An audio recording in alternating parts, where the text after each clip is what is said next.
Les damos la bienvenida, mis apreciados hermanos, a este ministerio de Aprendiendo de Jesús. Qué bueno es Dios al permitirnos cada semana reunirnos en este espacio y como familia poder aprender cada vez más de su palabra. Les agradecemos por cada uno de sus comentarios, por sus likes y sobre todo por compartir este mensaje con todos sus contactos. Seguimos siempre en constante oración los unos por los otros. Les recordamos que estamos en la lección número 10 y vamos a analizar algunos textos del comentario bíblico adventista. Oremos para comenzar. Padre Santo que estás en el cielo, gracias te damos, oh Dios, por tus infinitas bendiciones. Nos ponemos en tus manos de amor al iniciar este estudio, para que tu sabiduría nos ayude a comprender, a entender y sobre todo a poner en práctica tu palabra. En el nombre de Jesús, amén. Mirad las aves de los cielos, que no siembran ni ciegan, ni recogen en graneros, y vuestro Padre celestial las alimenta. ¿No valéis vosotros mucho más que ellas? Mateo 6:26. Al contemplar los elevados árboles que agitan su fresco y verde follaje, la tierra cubierta con su verde alfombra, las flores y los arbustos que brotan de la tierra, deberíamos recordar que todas estas hermosuras de la naturaleza fueron usadas por Cristo al enseñar sus grandes lecciones de verdad.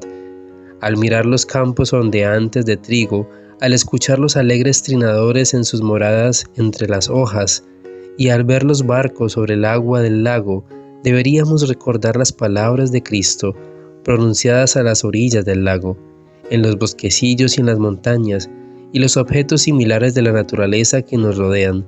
Deberían repetirnos las lecciones que allí enseñó Él. Deberíamos considerar sagradas tales escenas, y éstas debieran traer gozo y alegría a nuestros corazones. El uso de los elevados árboles, la tierra cultivada, las rocas desnudas, las flores hermosas que se abren paso a través de las hendiduras, las colinas eternas, las flores lujuriantes del valle, los pájaros que trinan sus canciones entre las ramas cubiertas de hojas, el inmaculado nenúfar que reposa en su pobreza sobre el seno del agua. Todos estos objetos que componían la escena viviente alrededor de ellos eran medios por los cuales sus lecciones se imprimían en las mentes de los oyentes.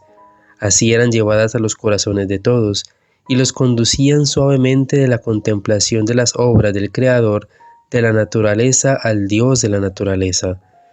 En una de sus lecciones más impresionantes, Cristo dice: «Mirad las aves del cielo, que no siembran ni ciegan, ni recogen en graneros, y vuestro Padre Celestial las alimenta». El comentario bíblico adventista sobre Gálatas 3:29 nos dice: linaje de Abraham. Cristo, como hijo de Abraham, se convirtió en un sentido especial en heredero de las promesas del pacto. Por el bautismo llegamos a ser parientes de Cristo y mediante él adquirimos el derecho de participar de las promesas hechas a Abraham, acerca de la importancia que atribuían los judíos a ser descendientes de Abraham, herederos. Los cristianos, como hijos espirituales de Abraham, se convierten en coherederos con Cristo. Cristo, como Hijo de Dios, es también heredero de la gloria y de la honra del cielo. Y a los que creen en Él, les corresponde ser herederos de un puesto de honor en el universo, del cual nunca hubieran podido disfrutar los seres creados si el Verbo no se hubiese hecho carne. En la encarnación, la divinidad y la humanidad de Cristo se unieron con vínculos que nunca se romperán. Todos los que imiten el sublime ejemplo de la fe de Abraham entrarán como herederos con esta patriarca de las promesas del pacto, en la ciudad que tiene fundamentos, la cual Abraham siempre anticipó por fe. Números 6:27. Pondrán mi nombre. Dios reveló personalmente su nombre y es de una santidad inexpresable. La palabra hebrea nombre tiene muchos significados que son sumamente útiles, por nombre o señal eterna. Otros textos muestran la relación entre el nombre de Dios y su lugar de culto, también su carácter relevado. La lección fundamental de la expresión «pondrán mi nombre sobre los hijos de Israel» radica en que ellos eran la posesión privada de Dios, peculiarmente suyos e íntimamente asociados con Él. Porque el Hijo del Hombre no ha venido para perder las almas de los hombres, sino para salvarlas. En una ocasión, Cristo envió mensajeros delante de Él a una aldea de los samaritanos. Pudiendo a la gente que preparara alojamiento para él y sus discípulos, pero cuando el Salvador se acercó a la población, pareció querer seguir hacia Jerusalén. Esto suscitó la enemistad de los samaritanos y en lugar de enviar mensajeros para invitarlo y aún urgirlo a que se detuviera con ellos, le retiraron las cortesías que habrían dispensado a un caminante común. Jesús nunca impuso su presencia a nadie, y los samaritanos perdieron la bendición que les habría sido otorgada, si hubieran solicitado que fuera su huésped. Podemos maravillarnos de este trato descortés hacia la majestad del cielo, pero cuán frecuentemente somos nosotros los que profesamos ser seguidores de Cristo, culpables de un descuido similar. ¿Le pedimos a Jesús que haga su morada en nuestros corazones y en nuestros hogares? Él está lleno de amor, de gracia, de bendición, y está listo para concedernos estos dones, pero a semejanza de los samaritanos, muchas veces nos contentamos sin ellos. Los discípulos eran conscientes del propósito que Cristo tenía de bendecir a los samaritanos con su presencia. Cuando vieron la frialdad, los celos y la falta de respeto manifestados hacia su maestro, se llenaron de sorpresa e indignación. Santiago y Juan estaban especialmente excitados. El que aquel a quien ellos tan altamente reverenciaban fuera tratado de esta suerte, les parecía un crimen demasiado grande para ser pasado por alto sin un castigo inmediato. En su celo le dijeron: Señor, ¿quieres que mandemos que descienda fuego del cielo como hizo Elías y los consuma? Jesús reprendió a sus discípulos diciendo: ¿Vosotros no sabéis que este espíritu sois? Porque el Hijo del Hombre no ha venido para perder las almas de los hombres, sino para salvarlas. Juan y los otros discípulos estaban en una escuela en la cual Cristo era el maestro. Los que estaban listos para ver sus propios defectos y se sentían ansiosos de mejorar su carácter, tenían amplia oportunidad de lograrlo. Juan atesoraba cada lección y constantemente trataba de colocar su vida en armonía con el modelo divino. Las lecciones de Jesús, que enseñaban que la mansedumbre, la humildad y el amor eran esenciales para el crecimiento en la gracia y un requisito que los capacitaba para su trabajo, eran del más alto valor para Juan. Estas lecciones nos son dirigidas a nosotros como individuos y como hermanos en la Iglesia, así como a los primeros discípulos de Cristo. La edificación del carácter siempre es importante para nuestra vida. Lo necio del mundo escogió Dios para avergonzar a los sabios, a fin de que nadie se jacte en su presencia. Después de la ascensión de Jesús, los doctores, abogados, sacerdotes, dirigentes y escribas y teólogos escuchaban asombrados las palabras de sabiduría y poder que brotaban de hombres humildes y sin educación. Los sabios de Israel se maravillaban ante el éxito de los humildes discípulos y finalmente se satisfacieron adjudicándolo al hecho de que habían estado con Jesús y aprendido de él. Su carácter y la sencillez de sus enseñanzas eran similares al carácter y enseñanzas de Cristo. En nuestros días, los que enseñan verdades impopulares deben recibir poder de lo alto para combinarlo con su doctrina, o sus esfuerzos servirán de muy poco. Es un hecho triste que la preciosa gracia de la humildad es muy escasa, tanto entre los ministros como los miembros de la Iglesia. Los que predican la verdad consideran que sus propias capacidades son muy elevadas. La verdadera humildad hace que el hombre exalte a Cristo y la verdad, y se dé cuenta de su absoluta dependencia del Dios de verdad. Es doloroso aprender lecciones de humildad, y sin embargo, al fin, no hay nada que sea más beneficioso. El dolor que producen las lecciones de humildad se debe a que nos sentimos animados por una falsa medida de nuestra propia capacidad, de tal modo que no logramos ver nuestra gran necesidad. La vanidad y el orgullo llenan el corazón de los hombres. Únicamente la gracia de Dios puede obrar una reforma. Es tarea suya humillarse antes que Dios vea en la necesidad de hacerlo él mismo. Hay veces que la mano de Dios cae pesadamente sobre los hombres para humillarlos y colocarlos en la posición correcta ante Él. Pero cuánto mejor es mantener diariamente el corazón humillado ante Dios. Podemos rebajarnos a nosotros mismos, o podemos elevarnos orgullosamente y esperar que Dios nos humille. Con el fin de comprender la verdad, usted debiera disciplinar y preparar la mente, buscando continuamente la forma de poseer las gracias de la piedad genuina. En la actualidad, no sabemos lo que esto significa. Cuando Cristo está en nosotros, tendrá más que una mera teoría de la verdad. No solo estará repartiendo las lecciones que Cristo enseñaba mientras estaba en este mundo, sino que estará educando a otros por medio de su vida de abnegación, devoción a la causa de Dios. Su vida será un sermón viviente y tendrá mayor poder que cualquier discurso pronunciado desde el púlpito. Necesitamos entonces cultivar ese espíritu abnegado, esa gracia y esa devoción pura y capaz de negarse a sí misma, que nosotros deseamos ver en las vidas de otros, con el fin de continuar aumentando su inteligencia espiritual y llegar a ser más y más eficiente. Necesitamos cultivar hábitos de utilidad en los deberes pequeños que se presenten en su camino.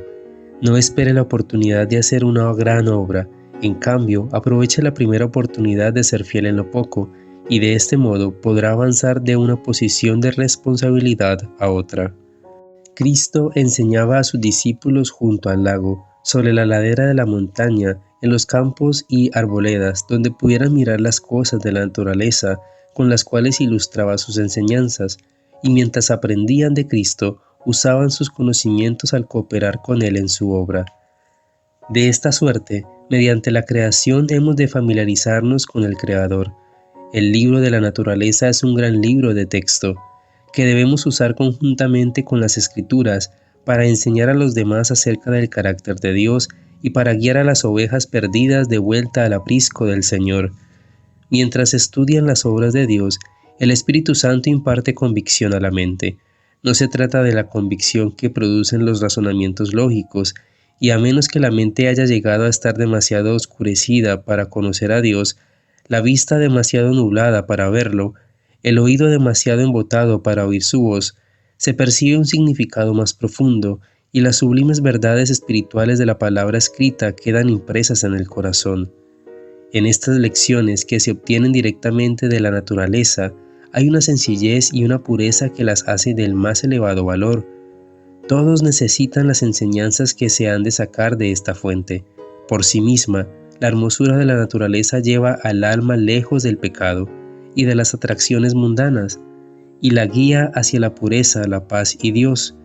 Demasiado a menudo, las mentes de los estudiantes están ocupadas por las teorías y especulaciones humanas, falsamente llamadas ciencia y filosofía. Necesitan ponerse en íntimo contacto con la naturaleza. Aprendan ellos que la creación y el cristianismo tienen un solo Dios. Sean enseñados a ver la armonía de lo natural con lo espiritual. Conviértase todo lo que ven sus ojos y tocan sus manos en una lección para la edificación del carácter.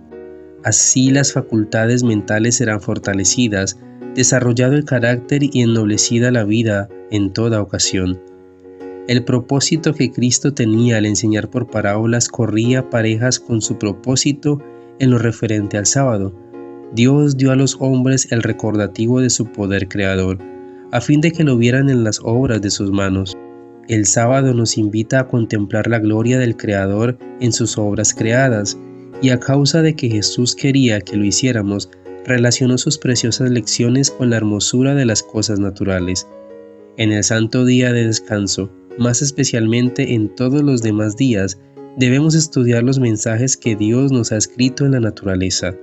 Debemos estudiar las parábolas del Salvador, allí donde las pronunciará, en los prados y arboledas, bajo el cielo abierto, entre las hierbas y las flores.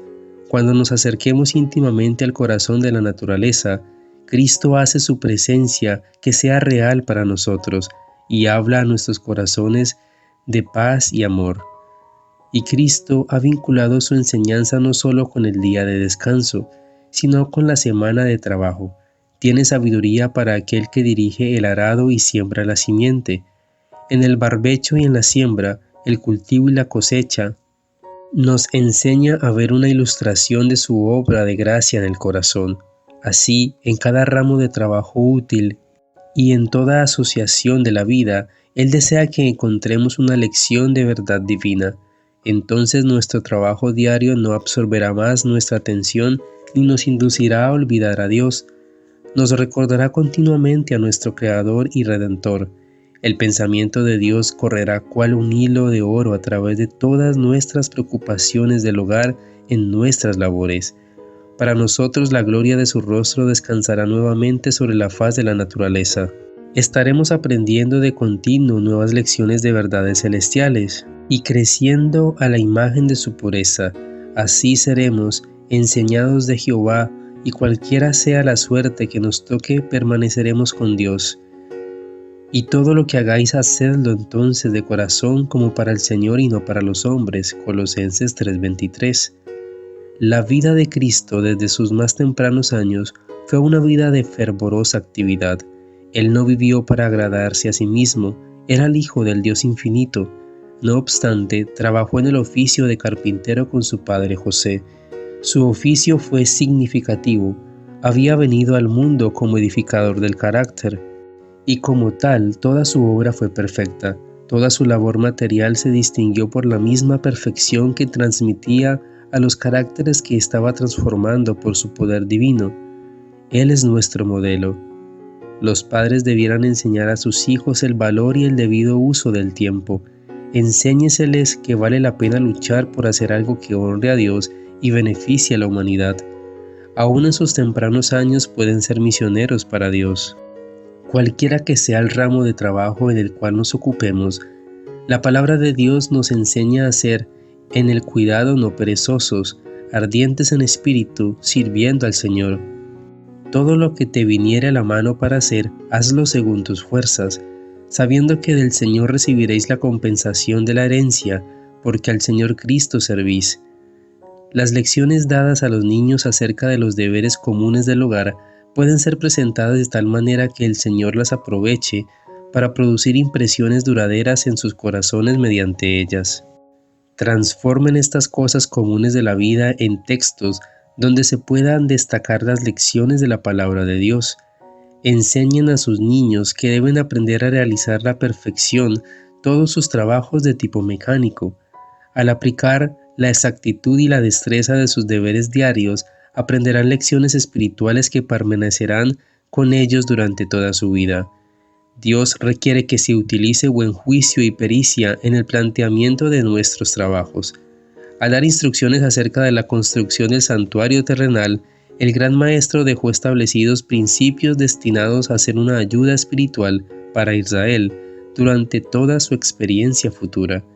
La sabiduría y la perfección empleadas a la realización de aquella obra eran típicas de la obra que habría de ser hecha en sus vidas al preparar sus corazones para la morada interior del Espíritu de Dios. Padres, ¿se preguntan ustedes cuál debe ser su trabajo? Consiste en aceptar su responsabilidad del hogar, haciendo lo mejor que puedan y tratando diariamente, hora tras hora, de poner delante de sus hijos un ejemplo digno de imitación. Que sus lecciones sean de tal naturaleza que produzcan gozo y alegría en sus vidas, que los induzcan a desear el servicio de Cristo. Enséñenles a emplear en su servicio las facultades que Dios les ha dado. Así estarán siguiendo el ejemplo del niño Jesús. La vida terrenal del Salvador fue una vida de comunión con la naturaleza y con Dios. En esta comunión, Él nos reveló el secreto de una vida llena de poder. Mientras trabajaba en el banco del carpintero y llevaba las cargas de la vida doméstica, mientras aprendía las lecciones de la obediencia y el sufrimiento, hallaba solaz en las escenas de la naturaleza, de cuyos misterios adquiría conocimiento al procurar comprenderlos. Estudiaba la palabra de Dios y sus horas más felices eran en las que, terminando el trabajo, podía pasar en el campo, meditando en tranquilos valles y en comunión con Dios. Ora en la falda del monte, ora entre los árboles de la selva. El alba le encontraba a menudo en algún retiro, sumido en la meditación, escudriñando las escrituras o en oración. Con su canto daba la bienvenida a la luz del día, con himnos de acción de gracias amenizaba las horas de labor, y llevaba la alegría del cielo a los rendidos por el trabajo y a los descorazonados. En el curso de su ministerio, Jesús vivió mucho al aire libre, Allí dio buena parte de sus enseñanzas, mientras viajaba a pie de poblado en poblado para instruir a sus discípulos. Huía frecuentemente del tumulto de la ciudad a la tranquilidad del campo, que estaba más en armonía con las lecciones de sencillez, fe y abnegación que quería darles. Agradaba a Cristo reunir al pueblo en torno suyo, al raso en un verde collado a orillas del lago. Allí, rodeado de las obras de su propia creación, podía desviar los pensamientos de la gente de lo artificioso a lo natural. En el crecimiento y desarrollo de la naturaleza se revelaban los principios de su reino. Al alzar la vista hacia los montes de Dios y al contemplar las maravillosas obras de su mano, los hombres podían aprender varias lecciones de verdad divina. En días venideros, las lecciones del Divino Maestro les serían repetidas por las cosas de la naturaleza. La mente se elevaría y el corazón hallaría descanso. Al decir Jesús a sus discípulos que la mies era mucha y pocos los obreros, no insistió en que trabajaran sin descanso, sino que les mandó: rogad pues al Señor de la mies que envíe obreros a su mies. Y hoy también el Señor dice a sus obreros fatigados lo que dijera a sus primeros discípulos: venid vosotros aparte y reposad un poco. Todos los que están en la escuela de Dios necesitan de una hora tranquila para la meditación, a solas consigo mismos, con la naturaleza y también con Dios. Cada uno de nosotros ha de oír la voz de Dios hablar a su corazón. Cuando toda otra voz calla y tranquilos en su presencia esperamos, el silencio del alma hace más perceptible la voz de Dios.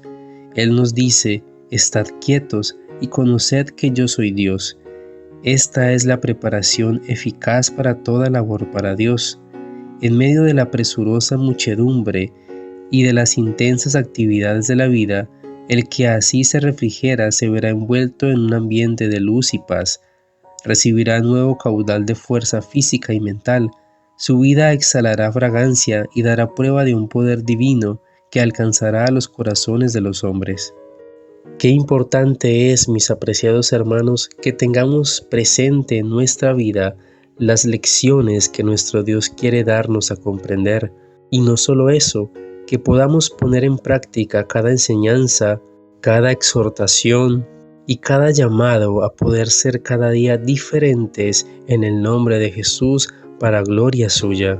Hemos aprendido lecciones infinitas en nuestra vida que nos dan a comprender el gran amor y misericordia de nuestro Dios para con nosotros.